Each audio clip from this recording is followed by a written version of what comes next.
오늘은 제목을 신부 단장을 이루기 위한 십자가 The Cross for Bride Adornment라는 제목으로 말씀을 시작합니다. 이 말씀을 제목을 이제 잡고 오늘 우리가 누가복음 14장 15절에서 24절 저 말씀은 누가복음 14장은 지난주 우리 수요일날 12일날 읽을 성경 순서가 누가복음 14장이었습니다. 근데 제가 여러분께 올해 1년 동안은 우리가 읽는 순서에 따라서 거기에 여러분이 이제 질문이 들어오면은 그 질문에 대한 설교도 하고 그리고 순서에서 주님이 주신 영감을 따라 이제 설교를 하겠다고 여러분 말씀을 드렸던 걸 기억할 줄 압니다. 근데 오늘 이제 저 누가복음 14장 15절에서 24절 말씀에 대한 내용은 오늘은 안 나옵니다. 근데 저 말씀을 읽다가 주님께서 영감을 줬기 때문에 저 말씀을 통해서 한 4주나 5주 정도 이렇게 말씀이 진행된 것 같은데 제 안에는 어떤 마음이 있냐면 이런 마음이 있어. 설교 들어가기 전에 정말 여러분들이 이 말씀의 의미를 깨달으면은요 우리 교회에 놀라운 신부단장의 역사가 이루어질 줄 저는 믿습니다. 그래서 우리 한번 말씀을 교독하는데 누가복음 14장 15절에서 24절 제가 한 절 읽고 여러분 우리 교독하도록 하겠습니다. 함께 먹는 사람 중에 하나가 이 말을 듣고 이르되 무릇 하나님의 나라에서 떡을 먹는 자는 복되도다 하니 이르시되 어떤 사람이 큰 잔치를 베풀고 많은 사람을 청하였더니 잔치할 시각에 그 청하였던 자들에게 종을 보내어 이르되 오소서 모든 것이 준비되었나이다 하매 다 일치하게 사양하여 한 사람은 이르되 나는 밭을 샀으매 아무래도 나가보야 하겠으니 청컨대 나를 양해하도록 하라 하고 또 한 사람은 이르되 나는 소 5겨리를 샀으매 시험하러 가니 청컨대 나를 양해하도록 하라 하고 또 한 사람은 이르되 나는 장가 들었으니 그러므로 가지 못하겠노라 하는지라 종이 돌아와 주인에게 그대로 고하니 이에 집주인이 노하여 그 종들에게 이르되 빨리 시내 거리와 골목으로 나가서 가난한 자들과 몸 불편한 자들과 맹인들과 저는 자들을 데려오라 하니라. 종이 이르되 주인이여 명하신 대로 하였으되 아직도 자리가 있나이다. 다 같이요. 주인이 종에게 이르되 길과 산 울타리 가로 나가서 사람을 강권하여 데려다가 내 집을 채우라. 내가 너에게 말하노니 전에 청하였던 그 사람들은 하나도 내 잔치를 맛보지 못하리라 하였다 하시니라. 아멘. 여러분 성경에서 영생을 정의하기를요 요한복음 10장 3절에 이렇게 영생을 정의합니다. 영생은 곧 유일하신 참 하나님과 그가 보내신 자 예수 그리스도를 아는 것이니이다. 여러분 영생에 대한 여러 가지 내용들이 나오지만은 요한복음 3장 16절에 이렇게 영생에 대해서 말씀하죠. 하나님의 세상을 이처럼 사랑하사 독생자를 주셨으니 이는 그를 믿는 자마다 멸망치 않고 영생을 얻는다라고 말씀하고 있는데 오늘 요한복음 10장 3절에 영생을 정의하기를 영생은 곧 유일하신 참 하나님과 그가 보내신 자 예수 그리스도를 아는 것이 영생이라고 정의하고 있다는 겁니다. 여러분 우리는 알아야 됩니다.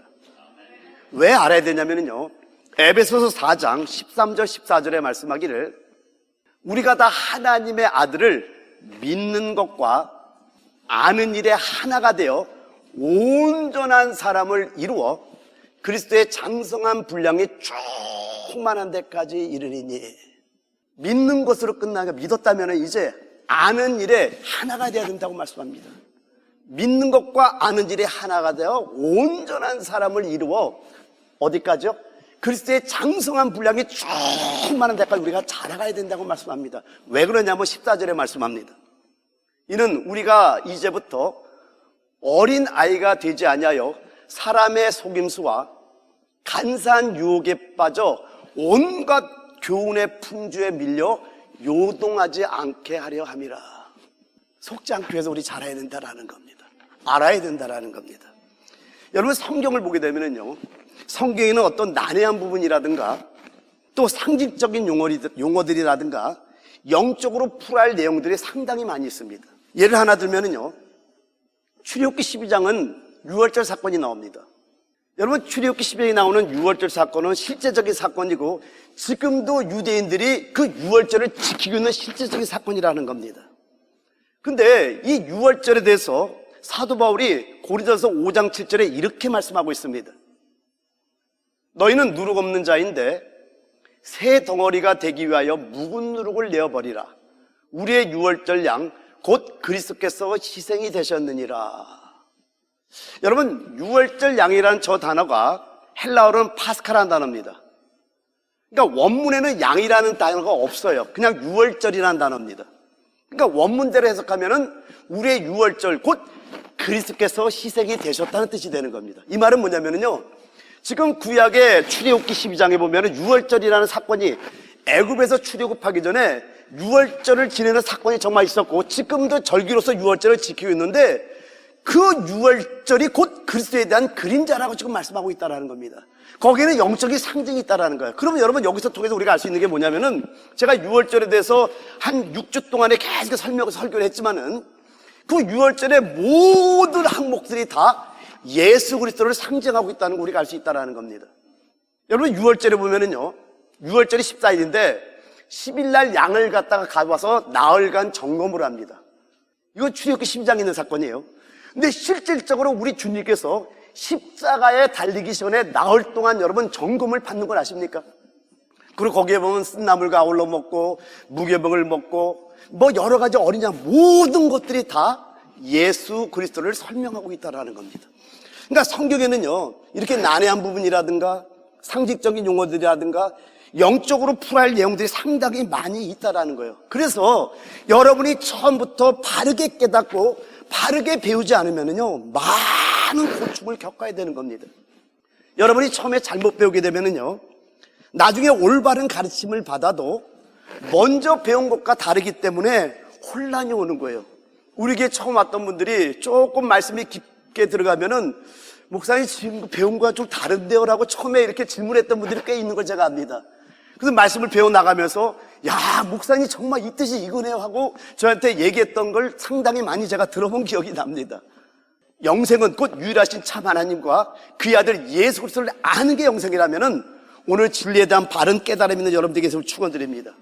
자, 그런데 여러분, 마태복음 15장 13절 14절에 보면은 예수께서 대답하여 가라사대 심은 것마다 내 천부께서 심으시지 않은 것은 뽑힐 것이니 그냥 둬라. 저희는 소경이 소경을 인도하는 자로다. 만일 소경이 되어 소경을 인도하면 둘이 다 구덩이에 빠지리라 하신대.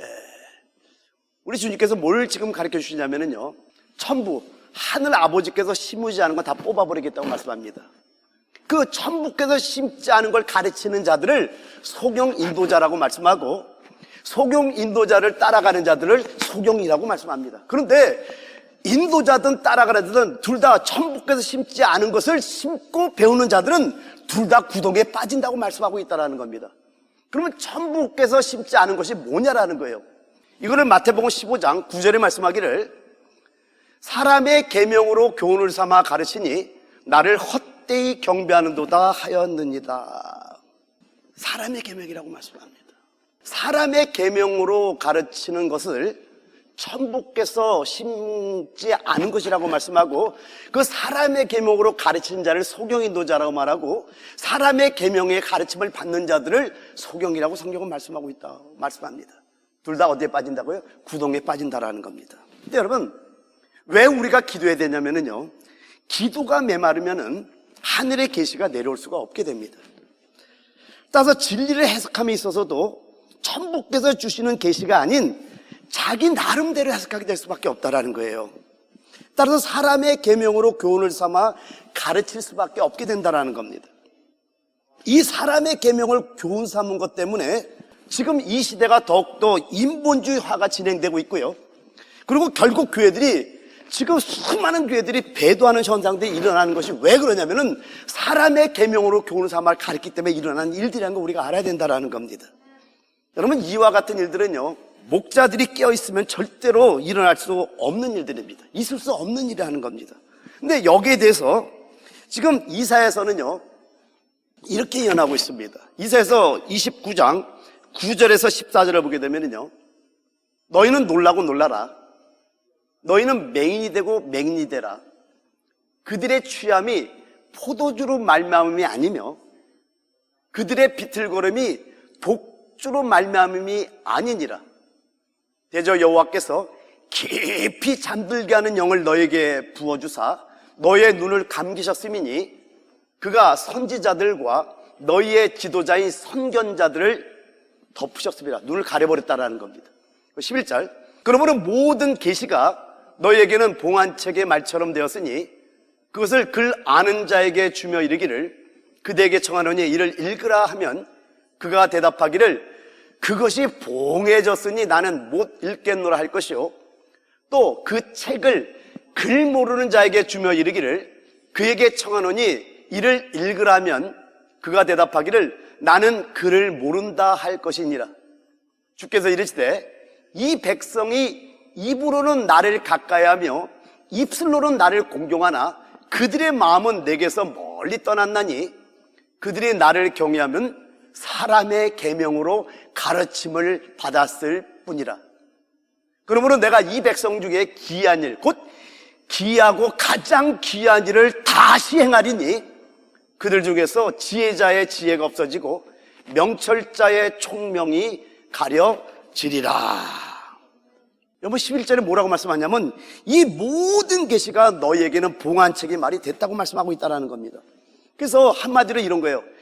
글 아는 자들, 유식한 자들에게 이걸 읽어보랬더니 이렇게 말하는 거예요. 우리 표현을 해볼게요.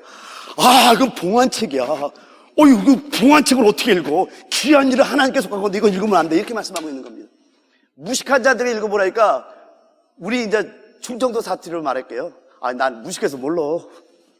유식한 자에게 주니까 봉해서 읽지 못한다고 말씀하고 무식한 자에게 주니까 무식해서 읽을 수 없다고 좀 말씀하고 있다는 겁니다. 이에 대해서 29장 13절에 이렇게 말씀합니다. 주께서 이르시되 이 백성이 입으로는 나를 가까이하여 입술로는 나를 공경하나 그들의 마음은 내게서 멀리 떠났나니 그들이 나를 경외함은 사람의 계명으로 가르침을 받았을 뿐이라 라고 말씀합니다. 지금 하나님의 백성들이 입술로는 하나님을 가까이 존경하지만은 그 마음은 하나님을 멀리 떠났다고 말씀하고 있습니다. 근데 그 이유가 뭐죠? 바로 사람의 계명으로 가르침을 받았기 때문이라는 겁니다. 그래서 10절에 대저 여호와께서 깊이 잠들게 하는 영을 너에게 부어주사 너의 눈을 감기셨음이니 그가 선지자들과 너희의 지도자인 선견자들을 덮으셨습니다. 지금 하나님께서 잠들게 하는 영을 부어주셔서 모든 선지자와 선견자의 눈을 감기고 덮으셔서 소경이 되게 했다고 지금 말씀하고 있다는 겁니다. 근데 여기서 끝나는 게 아니에요. 거기다가 14절에 뭐라고 나옵니까? 한번 여러분 같이 한번 읽어볼까요? 시작. 그러므로 내가 이 백성 중에 기이한 일, 곧 기이하고 가장 기이한 일을 다 시행하리니 그들 중에 지혜자의 지혜가 없어지고 명철자의 총명이 가려지리라.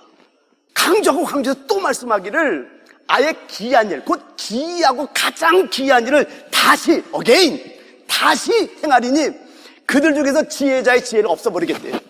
명철자의 총명을 가려버리겠대요. 눈을 감기할 정도가 아니라 아예 총명을 다 걷어가시고 그의 명철을 다 가려버리겠다고 강조해서 지금 말씀하고 있더라는 겁니다. 왜 그렇습니까? 그 이유가 뭐냐라는 거예요. 바로 사람의 계명으로 가르침을 받았기 때문이라는 겁니다. 근데 이 말씀을 예수님이 다시 하시고 있다는 거 여러분 아십니까?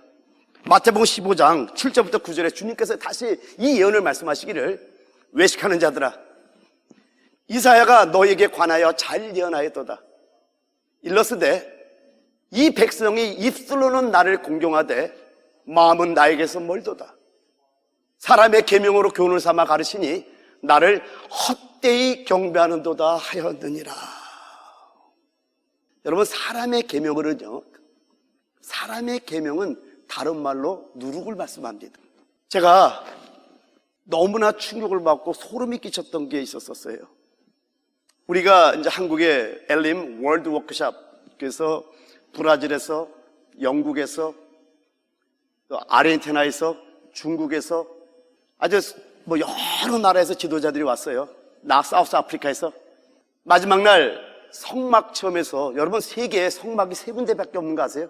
한 군데는 이스라엘에 있습니다. 근데 또 한 군데는 우리와 가까운 데 있어요. 랭캐스터. 근데 이 두 성막은 실외에 있습니다. 그리고 또 한 군데 한국에 있는데 오산에 있습니다. 근데 그 성막은 실질적인 크기로 이 실내에다 만들어 놨더라고요. 그래서 거기 이제 안나는 목사님께서 쭉 말씀하는데 제가 너무나 충격을 받고, 다른 사람은 아마 그 말에 별로 놀라지 않았을지 모르지만은, 예를 들면 사도 바울이 사도행전 9장에 담에색에 예수 이름을 부르는 자를 하다가 사울아 사울아 네가 어찌 나를 핍박하느냐, 그 음성을 들을 때 그 사울은 음성을 들었지만 다른 사람은 그냥 아무것도 못 보잖아요. 그죠? 그거와 마찬가지로 이분이 이 얘기를 하는 거예요. 여러분, 이스라엘의 랍비들은요 4살 때부터 오직 진리만을 전하는 훈련을 한답니다. 저는 소름이 끼쳤던 거예요. 4살 때부터 세상에 어떤 말이 섞이지 않은 하나님의 말씀, 진리만을 전하는 훈련을 4살 때부터 훈련을 받는다고 말씀하는 거예요. 그때 제가 하나님 주셨던 감동이 뭔지 아세요? 내가 잘못된 건 아니구나. 오직 하나님의 말씀을 전하려고 하는 그 어떤 몸부림이 잘못된 건 아니구나. 큰 위로가 돼. 저에게는 온몸에 소름이 쫙 오더라고요. 근데 여러분, 지금 사람의 계명은 다른 말로 하면은요, 진리의 누룩을 섞은 걸 사람의 계명이라고 그래요. 근데 오늘 성경이 말씀하기를, 자, 8절부터 다시 한번 봐봐요. 이 백성이 입술로는 나를 공경하되 마음은 내게서 멀도다. 사람의 계명으로 교훈을 삼아 가르치니 나를 헛되이 경배하는도다 하였느니라. 여러분, 하나님의 진리에 누룩이 섞인 사람의 계명으로 가르치는 것은 하나님을 헛되이 경배하는 것이라고 우리 주님께서 정의하고 있더라는 겁니다. 여러분, 이렇게 사람의 계명으로 가르치는 것은 절대로 변화시킬 능력이 없다라는 겁니다. 근데 여기서 조금 여러분이 오해하지 말 것은요, 여러분, 겉에 종교적인 행함이나 겉으로 드러나는 아름다운 행위는 있을 수 있다라는 거예요. 자, 좀 설명해 볼게요.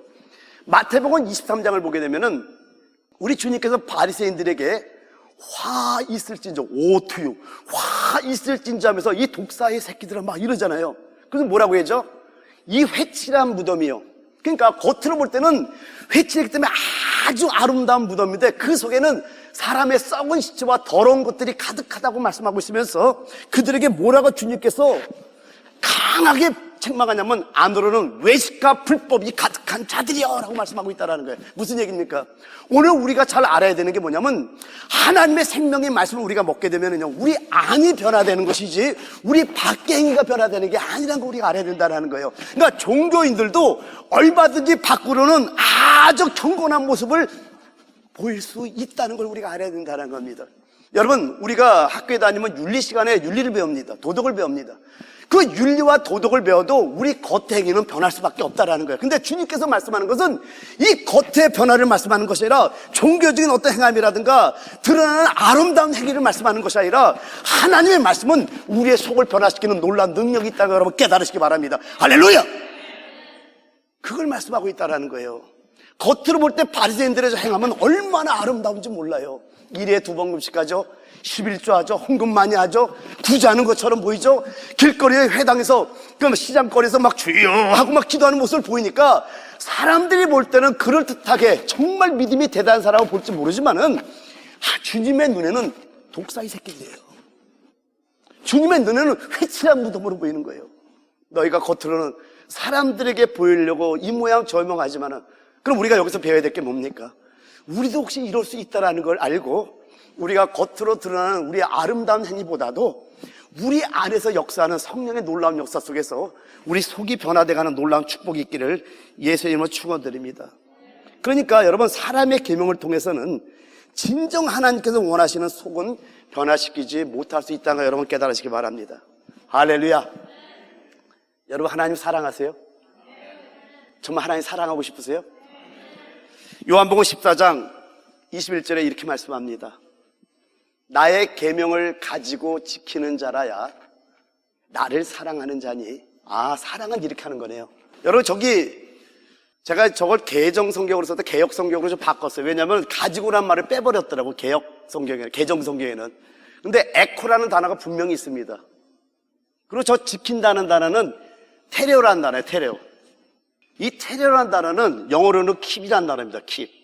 그러니까 이 말씀을 잘 알아야 되는 게 뭐냐면은, 자, 나의 계명을 가지고 내 안에 킵하는 거예요. 말씀이 안에 있으면은요, 반드시 말씀은 살아있고 운동력이기 때문에 밖으로 우리가 행함이 있겠죠. 그러니까 뭐 지킨다라는 게 밖으로 행함도 맞는데, 저거의 원래 뜻은 뭐냐면은 내 안에 말씀을 킵하는 거예요. 이렇게.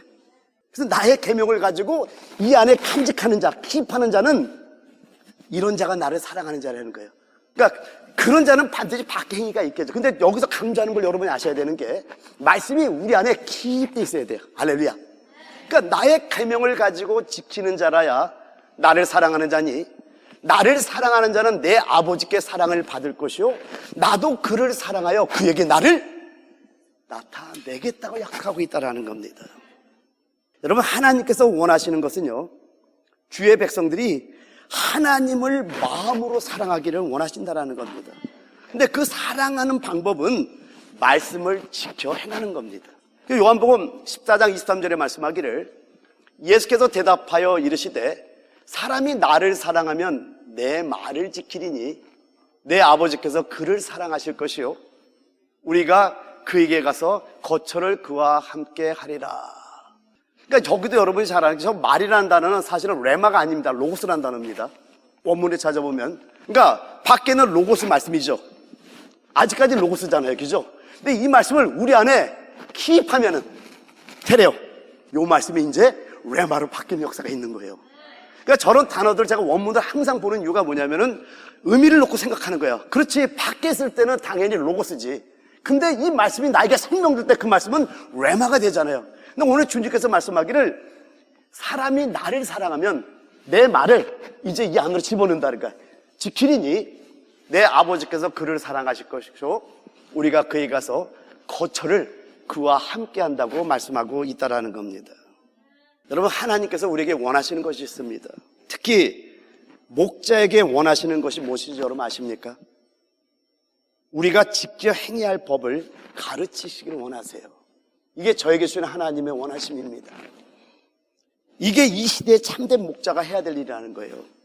근데 여러분, 예배에서는요, 말씀을 전하는 것과 가르치는 것, 이 두 가지가 모두 필요합니다. 그러니까 말씀을 전하는 분위기 속에서 반드시 진리의 가르침이 따라야 된다는 거예요. 할렐루야. 그래서 여러분이 기도할 것이 있습니다.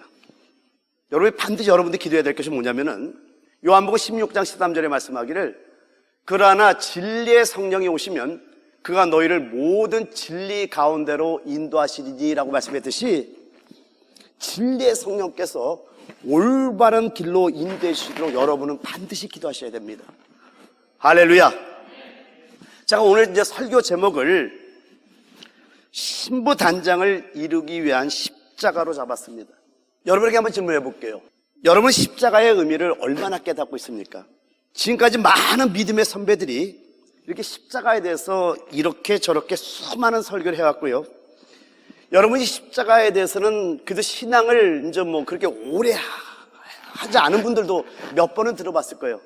그리고 신앙생활을 오래 해온 분들은 최소한 수십 번 이상은 이 십자가에 대한 설교를 반드시 들었을 겁니다.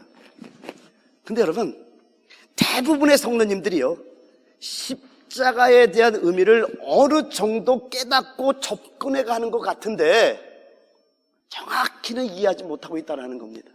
왠지 아세요? 사단이 교묘하게 십자가의 의미를 뒤틀어놨어요. 그래서 저는 이번 말씀을 통해서 우리 모두가 올바르게 깨닫고 진리의 자유함 속에 들어가기를 우리 주 예수 그리스도의 이름으로 축원드립니다. 여러분, 십자가는요, 믿음의 표준입니다. 따라합니다. 십자가는 믿음의 표준이다. 또한 십자가는요, 복음의 기초입니다. 따라합니다. 십자가는 복음의 기초다.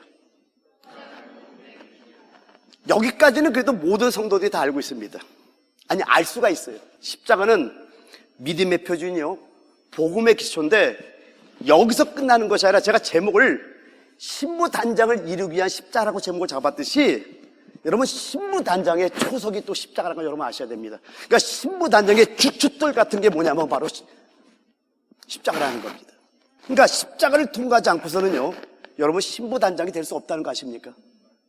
이거는 제가 그냥 깨달은 것이 아니라, 지식으로 깨달은 것이 아니라, 하나님께서 많은 환경을 통해서 지금까지 이끌어오시면서 그 환경의 프레시죠, 그냥 억누르시는 하나님의 환경을 통해서 이걸 깨달았던 거예요.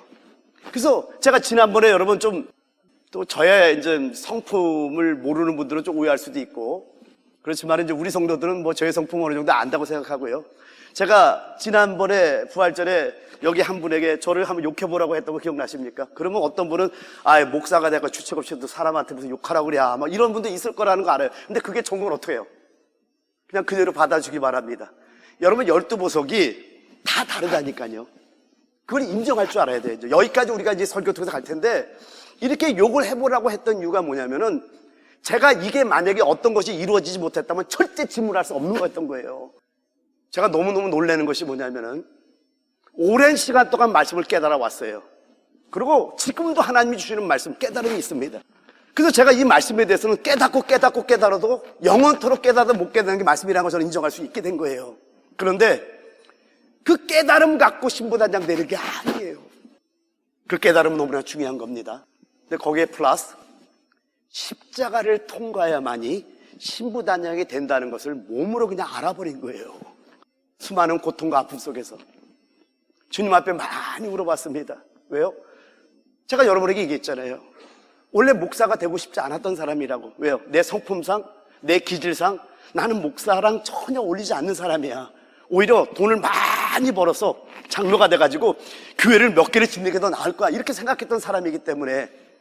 근데 하나님의 변화시키는 능력을 보면서 저는 하나님을 찬양할 수밖에 없었던 겁니다. 그래서 저는 이 설교를 어디까지 가고 싶냐면요, 초림에 맞춰진 십자가가 아니라, 이것도 설명을 하지만은 재림에 맞춰진 십자가, 즉 신부를 기다리시는 주님, 거룩한 신부를 착배해서 신랑 오시는 예수, 거기에 맞춰서 이 말씀을 한번 전해보고자 하는 거예요. 그래서 이 결론은 초림으로 끝나는 것이 아니라 재림으로 끝나고 싶은 게 제 지금 마음의 간절한 마음이에요.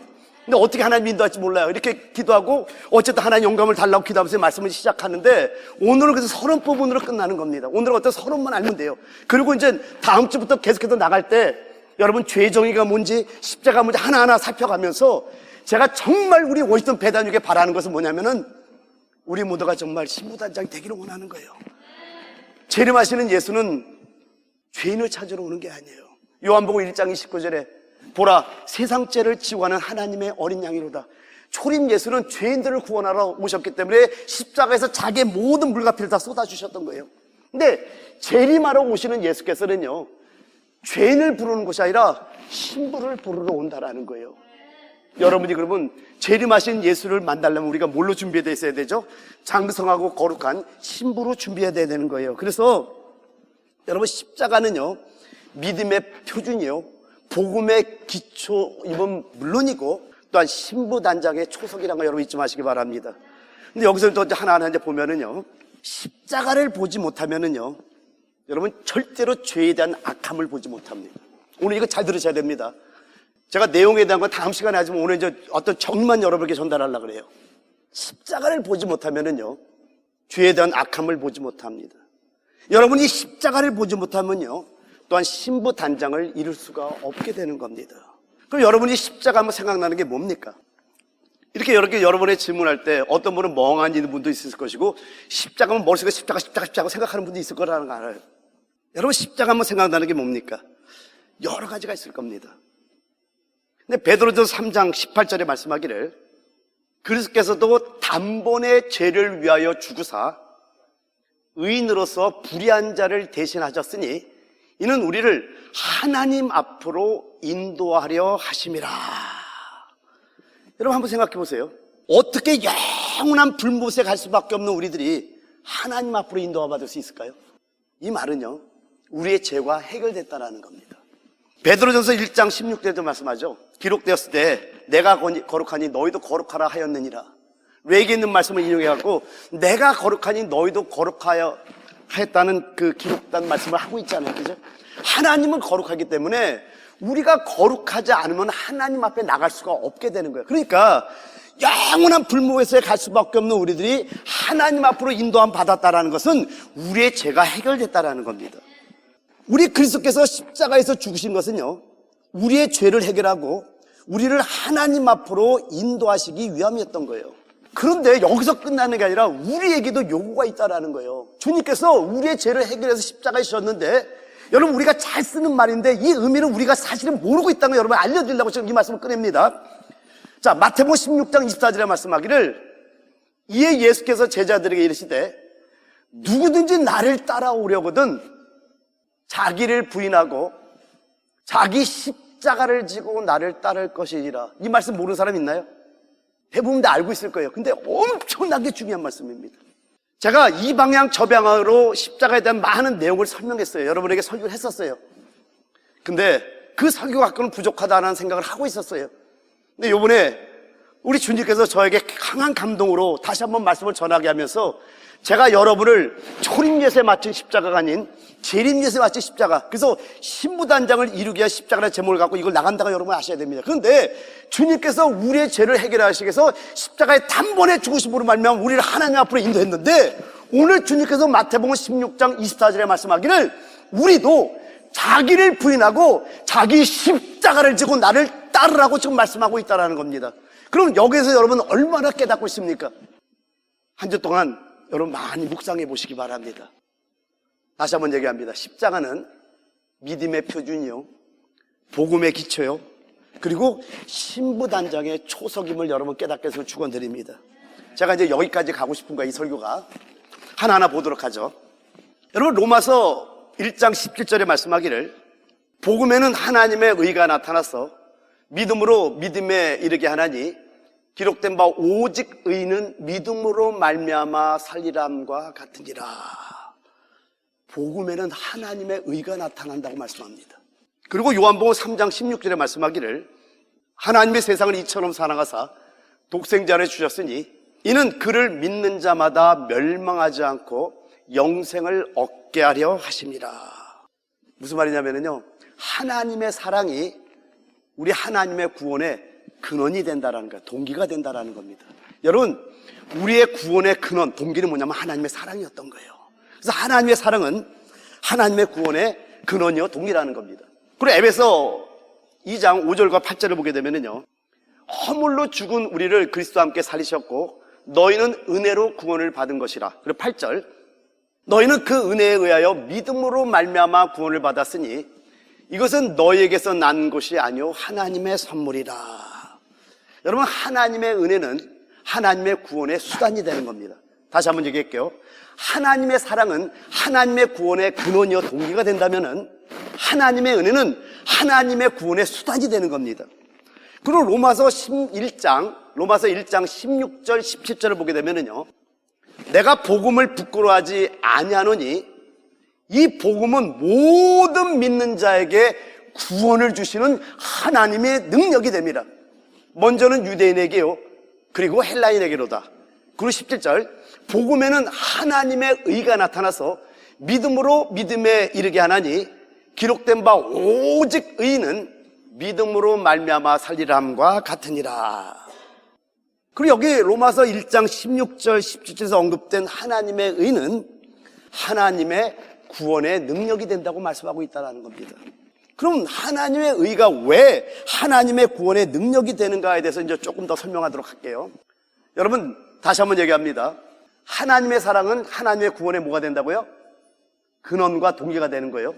그리고 하나님의 은혜는 하나님의 구원의 수단이 되는 것이고, 하나님의 의는 하나님의 구원의 능력이 된다는 거예요. 여기서 조금 더 설명하도록 할게요. 여러분, 우리 예수 그리스도께서 이 땅에 오셨을 때 먼 나라에 있던 동방 박사들이 우리 주님을 경배하러 왔는데 세 가지 향품을 가져온 거 여러분이 알 줄 압니다. 마태복음 2장 11절에 말씀하기를 집에 들어가 아기와 그의 어머니 마리아가 함께 있는 것을 보고 엎드려 아기께 경배하고 보배압을 열어 황금과 유향과 모략을 예물로 드리나. 세 가지 향품을 얘기합니다. 여러분, 저기에는 의미가 있습니다. 먼저 황금, 금은요 신성을 상징합니다. 이건 뭘 말씀하는 거냐면은 아기 예수께서 신성한 본성을 가지셨음을 뜻하는 겁니다. 그 안에 신성의 충만히 육체로 왔다고 고린도서 2장 9절에 말씀하죠. 그리고 유향은 부활의 향기를 상징합니다. 이 말은 뭐냐면은 우리 주님께서 십자가에 죽기 전에도 부활이셨다는 걸 알려주고 있다는 겁니다. 여러분이 잘 알듯이 요한복음 11장 25절에 뭐라고 말씀합니까? 예수께서 마르다에게 말하기를 나는 부활이요 생명이니 나를 믿는 자는 죽어도 살겠고 살아서 나를 믿는 자는 영원히 죽지 아니하리니 내가 이것을 믿느냐 말씀하잖아요. 그러니까 이 말은 뭐냐면은 이러고 나서 죽은 나사로를 4일이나 지난 죽은 나사로를 살리는 그 모습을 통해서 주님께서 십자가에 죽으시기 전에도 생명일 뿐만 아니라 부활이라는 것을 주님이 실제로 보여줬던 거예요. 할렐루야. 그러니까 주님께서는 십자가에 죽기 전에도 부활이셨다는 거 여러분 잊지 마시기 바랍니다. 그리고 모략은 죽음과 죽음의 향기를 상징합니다. 여러분, 인간 가운데 있는 사망은 향기가 없지만은 예수께서는 죽으심의 향기가 있었던 겁니다. 여러분이 사복음서를 좀 깊이 읽어보면은요, 주님의 이 땅에서 삶 속에서 황금과 유향과 모략이 매우 많았음을 볼 수 있다라는 겁니다. 여러분, 주님께서는 이 땅에 사실 때 인간의 육신을 가지셨지만은 골로새 2장 3절에 말씀하기를 그 안에는 지혜와 지식의 모든 부하가 감춰 있느니라. 지혜와 지식의 모든 부하가 육체 안에 감춰져 있었고요. 골로새 2장 9절에 말씀하듯이 그 안에는 신성의 모든 충만이 육체로 거하셨다고 말씀합니다. 즉 신성한 본성, 신성을 가지고 부활의 생명을 사셨던 겁니다. 또한 동방 박사들이 예물을 갖고 온 걸 보면은 모략을 상품으로 가져온 것을 통해서 볼 수 있듯이 그분의 일생은요 십자가의 죽으심 아래 계셨던 걸 우리가 알아야 된다는 겁니다. 일생 동안 십자가의 죽음의 향기를 바라고 계셨던 거예요. 왜요? 우리를 위해 죽으러 오셨기 때문에. 따라서 그분은 단지 부활의 향기뿐 아니라 또한 십자가의 달콤한 모략의 향기를 갖고 계셨던 겁니다. 자, 이렇게 주님께서는요 이 땅에 오셔서 율법의 모든 요구를 이루는 삶을 사셨고요, 십자가에서 율법의 모든 요구를 이루셨기 때문에 하나님께서는 우리를 구원하셔야 되는 거예요. 이게 바로 로마서 1장 16절 17절에서 하나님의 의가 구원의 능력이 되는 이유가 되는 거예요. 할렐루야. 여러분 시편 89편 14절에 말씀하기를 의와 공의가 주의 보좌에 기초하라 라고 말씀합니다. 이 의의 기초 위에 하나님의 나라가 건축되는 거예요. 그래서 로마서 14장 17절에 말씀하기를 하나님의 나라는 먹는 것과 마시는 것이 아니요 오직 성령 안에 있는 의와 평강과 희락이라 라고 말씀하고 있다는 겁니다. 할렐루야. 자, 다시 정리하자면은요, 자, 제가 세 군데 말씀을 했어요.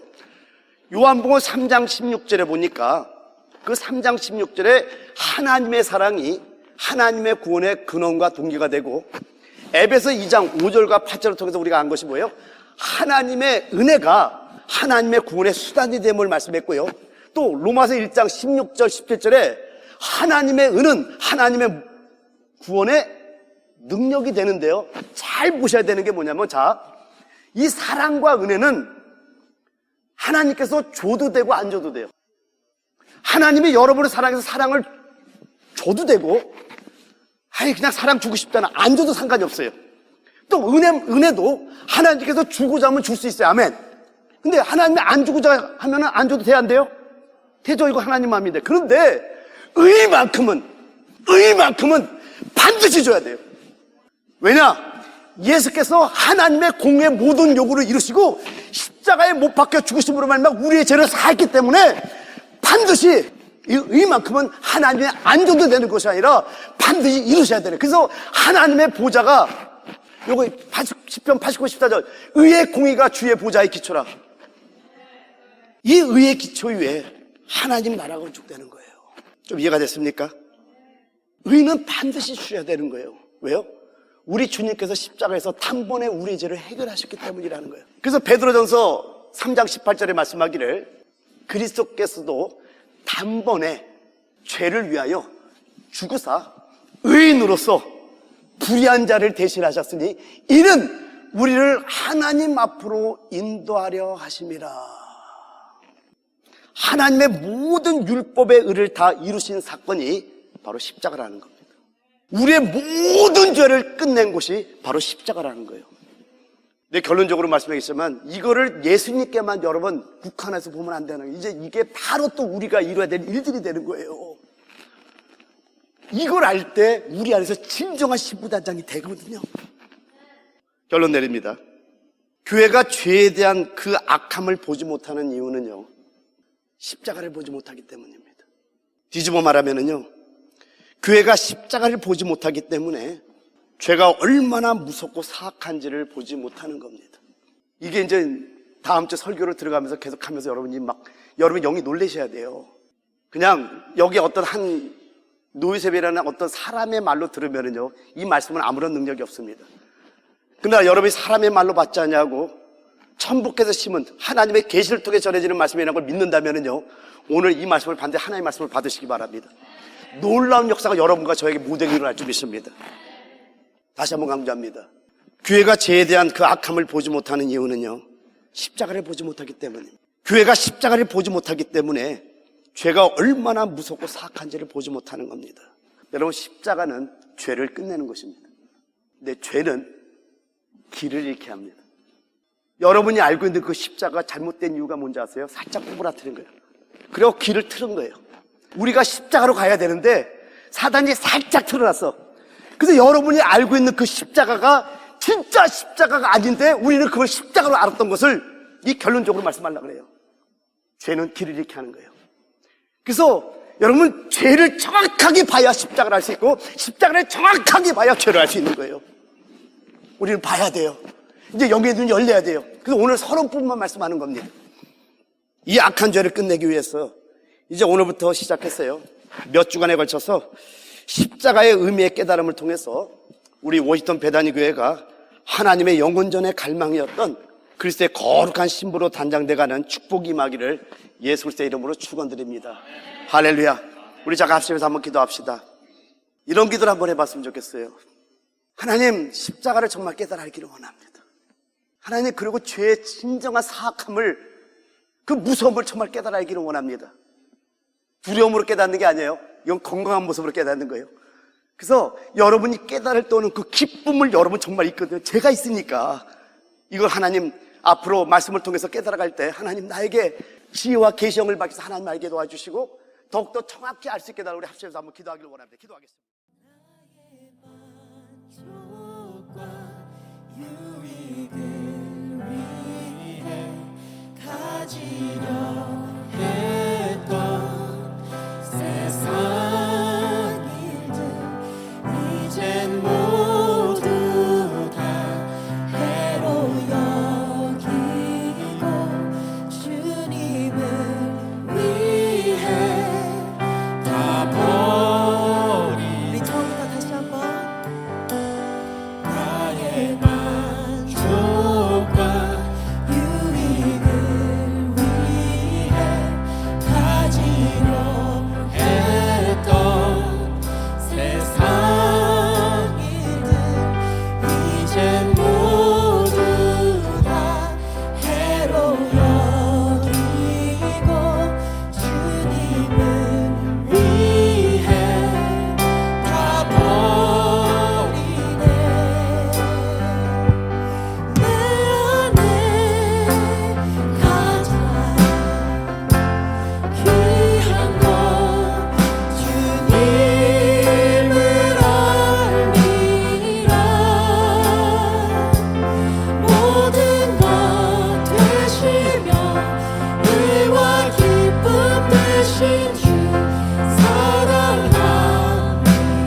죽음도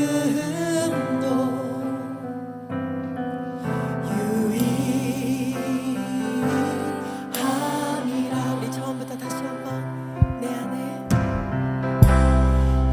안에 사느니 예수 그리스도니 나의 죽음도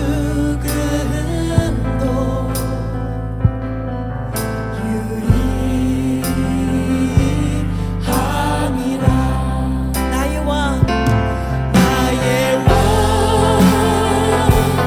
내 노래 내 생명 또 내 기쁨 나의 힘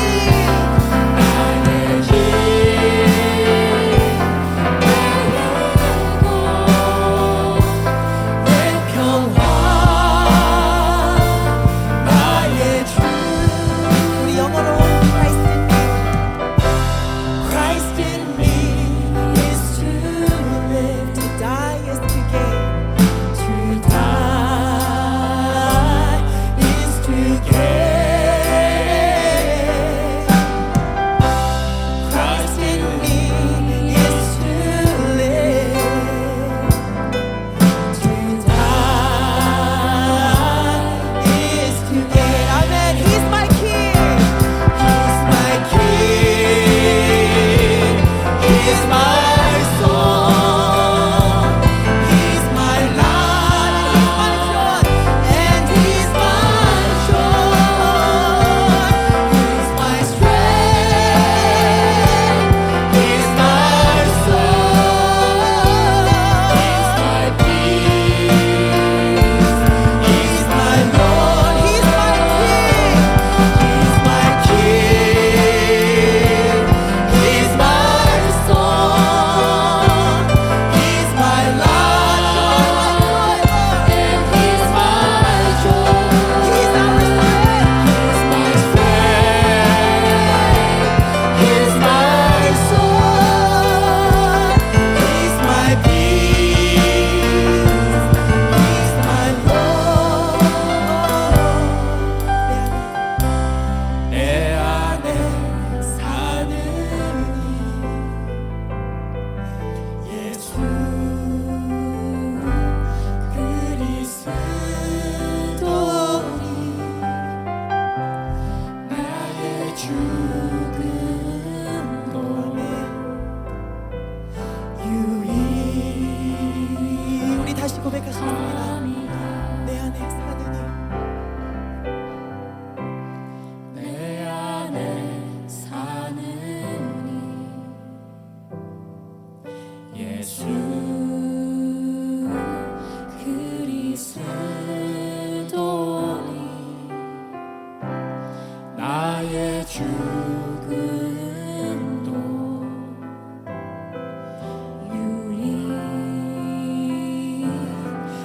유일함이라.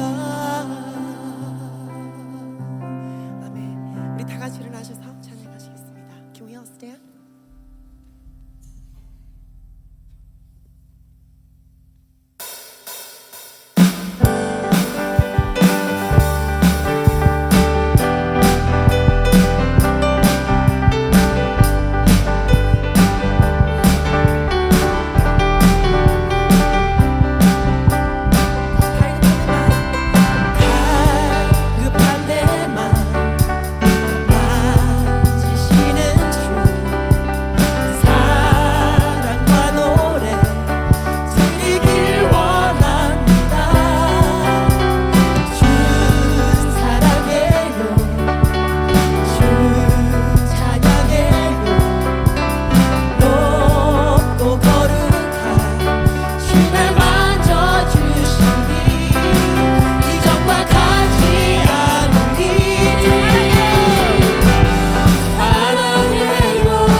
하신 진리로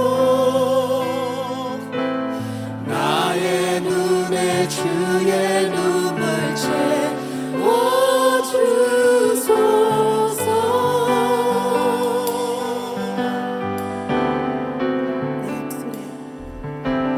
내 입술에 찬양의 향기가 두 손에는 주를 닮은 섬김이